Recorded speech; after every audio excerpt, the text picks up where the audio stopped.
Have you ever felt the weight of a mistake so heavy that it seemed impossible to move forward? Do you know the joy of being fully forgiven and set free? Imagine a man named Tom, trapped in a life marked by debt so overwhelming that he could no longer see a way out.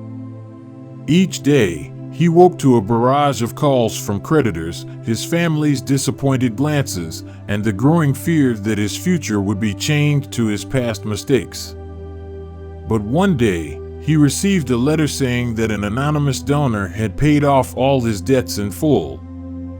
The freedom was immediate, yet so unbelievable that Tom spent the next several weeks verifying the truth of this gift. What would you do if you were given such a gift? How would it change your life?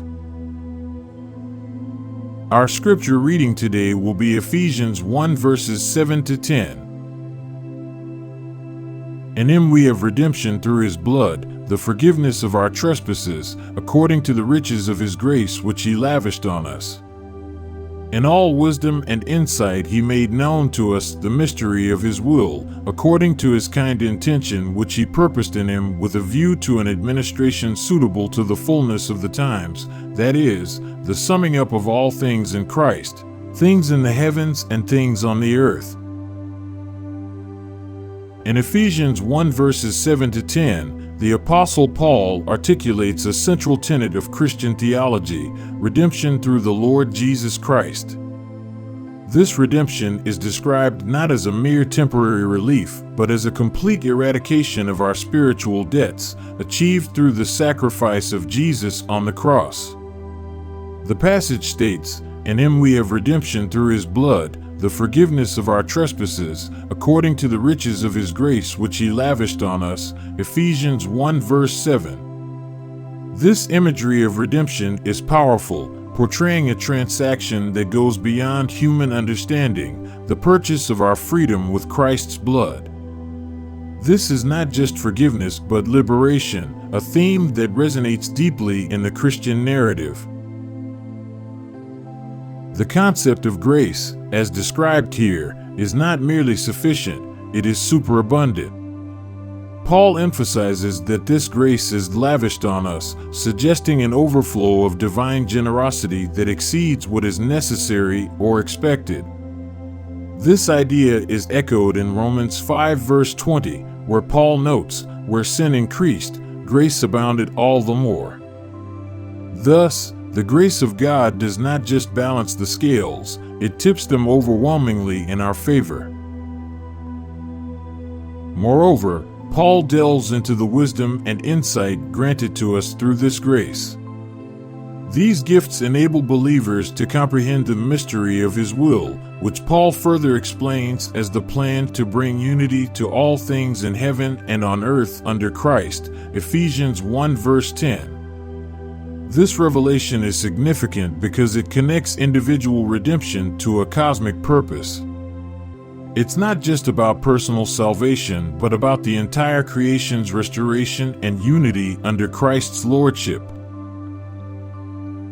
The unity of all things under Christ is a profound doctrine, encapsulated in Colossians 1 verses 16 to 17, where Paul writes, "For in him all things were created, things in heaven and on earth, visible and invisible, whether thrones or powers or rulers or authorities, all things have been created through him and for him.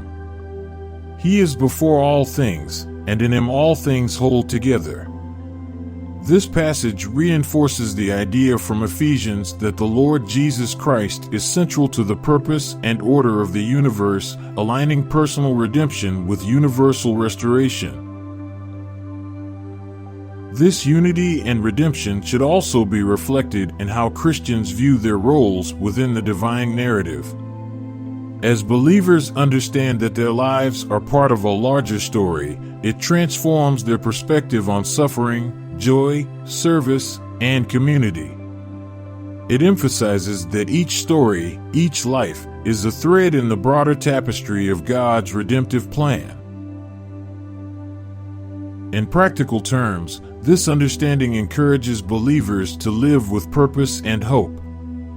Knowing that God has a plan to unite all under the Lord Jesus Christ can inspire Christians to work toward reconciliation and unity in their own lives and communities, reflecting the eventual cosmic unity Christ will bring. In conclusion, Ephesians 1 verses 7 to 10 offers a rich theological reflection on the nature of redemption and divine grace. It challenges believers to see beyond their immediate circumstances to the broader divine purpose. It calls them to live as agents of reconciliation, bearing witness to the lavish grace that has been poured out upon them and working in anticipation of the day when everything will be united under the Lord Jesus Christ.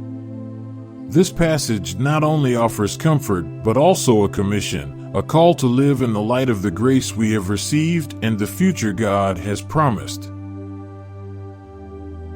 Daily, we can live out the message of Ephesians 1 verses 7 to 10 by following two simple steps. Do, embrace and extend forgiveness as freely as we have received it from Christ. Don't hold on to past mistakes or allow them to define us. How might understanding that you are fully forgiven change how you interact with others? How can you participate in God's plan to bring unity in your own community? Years ago, I struggled with forgiving someone who had deeply hurt me. I carried bitterness and resentment until I realized that holding on to unforgiveness was like drinking poison and expecting the other person to suffer. Embracing forgiveness didn't change the past, but it freed my future, a lesson directly from the heart of the gospel. Today's devotion calls us to recognize and live in the reality of our redemption and forgiveness through Christ. It's not just a theological truth, but a practical pathway to freedom and a fulfilling life in alignment with God's grand design. Now our thought for the day.